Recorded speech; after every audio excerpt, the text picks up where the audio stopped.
I want to wrap up this rally by returning to something that I unfortunately had to put on hold for quite a while due to some family and personal things, but now I'm really interested in getting back into. I want to return to sharing stories from Americans who were born into enslavement from the Slave Narratives Project. This is a project that I was working on for a good portion of last year. I shared quite a ton of stories and quotes. You can find them actually on our Facebook page. We have a whole playlist of them now. But to return to it, I want to kind of get back into it by talking about how we tell stories and the stories we tell. So the first thing that I want to do is actually read a note on the language of the narratives of the Slave Narrative Collection in the Manuscript Division at the Library of Congress. Basically, some commentary from people who, I believe, not helped put this together, but were part of this project on what they see as worth noting about the language of this project and how it impacts the stories that are told. And the note goes as such.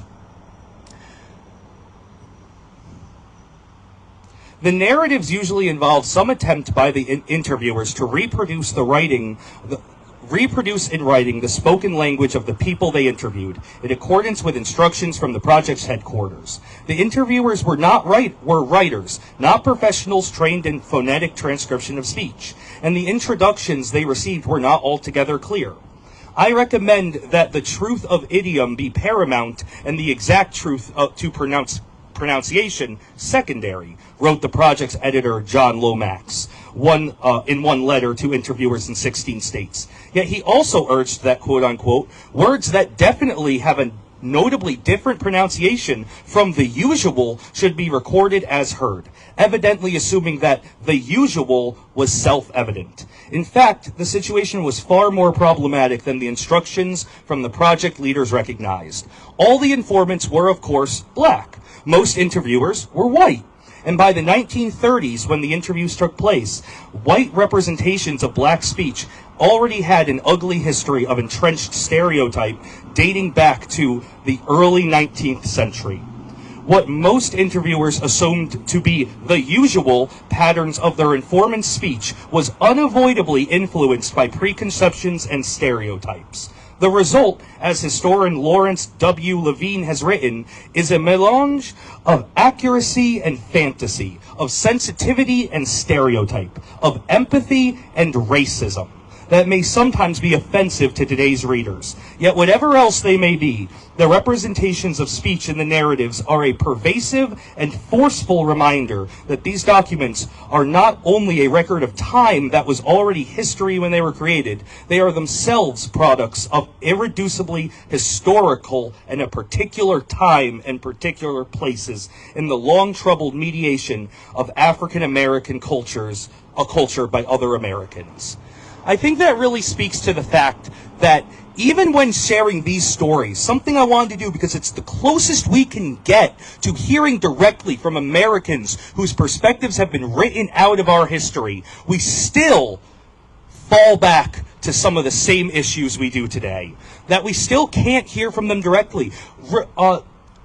Regardless what our plan was, we recreate our own stereotypes in these historical documents. And I think it speaks to how weak, how limiting these quotes and stories can be, but also how important they are. That when you realize that this is the best we have is still bogged down in all these problems. I think it reminds us how much we have to hold on to these as the closest thing we have to actual stories, to people actually trying to give them the chance to speak. And I want to share a few quotes that I speak to that feeling of lost history, that feeling that even if these aren't perfect, even if we can't reproduce history the way we ideally would want to, that we have to hold on to what we can. This is from Thomas Ashe. This is from Thomas Ashe in Mitchell, Indiana. They were speaking to an interview for the Slave Narratives Project around the 30s. As usual, I will be changing certain words because they are difficult to understand or not appropriate for me to say. Quote unquote, I have no way of knowing exactly how old I am, as the Bible containing a record of my birth was destroyed by fire many years ago. But I believe I am about 81 years old. If so, I must have been born sometime during the year 1856, 4 years before the outbreak of the war between states. My mother was a slave on a plantation or farm of Child's Ash in Anderson County, Kentucky, and it was there I grew up. Let me ask you, outside of that quote, what if this was lost too? The best information we have about this person's birth, about them coming into this world, somebody who had a family, somebody who had generations come after them, is them guessing what year because the only record of it was burned in a fire. This human being helped build America. But gathering information is still difficult. And even when we push as hard as we can to get something, we have to be careful about how we interpret that information. This is a quote from Jane Lassiter at 324 Battle Street, Raleigh, North Carolina. I am about 80 years old. I am somewhere in my 70s, don't know my age exactly. I was here when the Yankees came, and I remember them dressed in blue. I was a nurse at that time, not big enough to hold a baby, but they let me cradle and rock it. All the white folks I knew are dead. All my people are dead, and I got no one to ask about my age. They had my age and my mother's age in the Bible, but they are all dead now, and I don't know where it is. Another person whose history was lost, who we only know about in any sort of personal way, thanks to these stories, thanks to the time that people took to listen and to do what they could to reproduce it. And us now looking back on these with a critical eye and still looking for what we can gain from it. This is a story from Clara Jones from 408 Cannon Street, Raleigh, North Carolina. I don't know how old I am, but I was born a long time ago because I was married on my way to before the war. We lived in Mr. Felton McGee's place here in Wake County. I worked like a man there for hours from sun up till dark mostly. He ain't had about 50 slaves, but he made them do the work of 150. We ain't had no fun there because it takes all of our strength to do daily tasks.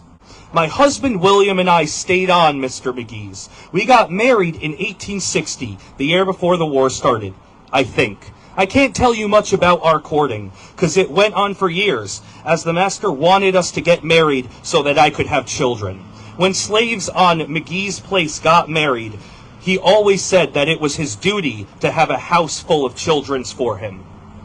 This is a story of somebody who remembers their life on a plantation better than they remember the details of their love story, of the person that they truly love. And it's all lost to time, lost to details they don't even want to remember anymore. Even love stories, stories of courtship are lost. And these are also parts of American history. Here is a quick quote by Callie Elder from Athens, Georgia. Oh, miss, don't ask me about funerals. I got the misery in my legs, and I feel too bad this morning to even let myself think about funerals. Back then, when slave folks died, they just put them in homemade pine coffins, threw them in a wagon, and took them to a graveyard. At the buryings, they used to sing, Am I born to die, to let this body down? And we once again reckon with the fact that the people telling these stories knew this. They knew everything we're talking about today. They knew that these words would contribute to how they were remembered, to the parts of their lives that got to be woven into history, because people could put them in history because they still had those words. And they see them, and they see what they're up against. That they're up against a world that didn't care about their history. A world that has left them with the only memories of the funerals of the people they loved, and without the strength to even recall those memories. And finally, from Mrs. Mary Crane, quote unquote, when President Lincoln issued his proclamation freeing the Negroes, I remember that my father and most of all the younger slave men left the farms to join the Union Army. We had hard times then for a while and had lots of work to do. I don't remember when I just first regarded myself as free, as many of the Negroes didn't understand what it was all about. We even miss stories of what freedom actually means. We have so many stories about the fight for freedom, about what emancipation meant, about physically what it meant for people, for plantations, for slave owners, for the slaves themselves, their objective realities. But we have still lost so much due to our loss of these stories. And right here, I think it becomes really evident how much we've missed about what feeling free meant. I don't know how many stories I can relate to you about how enslaved Americans learned what freedom meant to them, explored the concept, how it dawned on them, how long it took them to understood what it meant, if they ever understood what it meant, not just being free, but what it meant to feel free. And that, in my opinion, is a quintessential part of the American experience. Learning to feel free is a piece of being American that we hold so close to our nation's history, and that once again is almost fully lost to time. And I hope with this, we can start looking at these quotes and stories again moving forward, remembering how crucial they are, despite the fact that they are still bogged down in stereotypes. As the note went, built on empathy and racism. But they are still the best we have to bring justice to the voice of so many Americans whose stories have been left out. And if dealing with those stories takes extra carefulness, if it takes extra effort, if it takes a focus beyond what America has given them, beyond what we feel we have given them in the past, then it is on our responsibility to do so, to make up for the sins of the past, to lie in the bed we've built and realize that the America we build moving forward must contain these stories as much as we can possibly make them. Thank you.